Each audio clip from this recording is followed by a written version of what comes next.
tumwambie Mheshimiwa Rais, sisi tutashirikiana na wewe, na hao watu wa Kitutu Chache North wamesema ya kwamba wako tayari kukupokea, uje hapa ushirikiane na wao, ulete maendeleo ili tuweze kufanya kazi pamoja.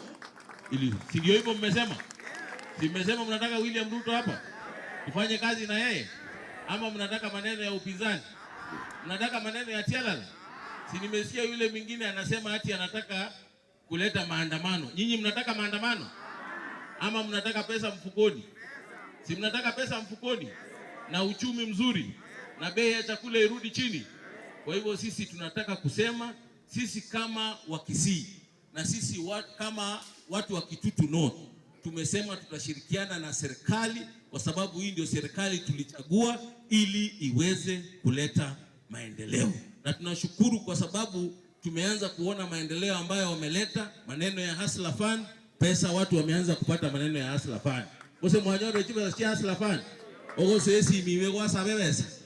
Kwa hivyo maneno ya Hustler Fund tumeona, bei ya mbolea ilirudishwa kutoka shilingi 6,500 mpaka 3,500. Majaji ameandika, waziri pia tunataka kumshukuru kwa sababu alitupa waziri wa nguvu sana, waziri wa elimu Ezekiel Ombaki Machogu.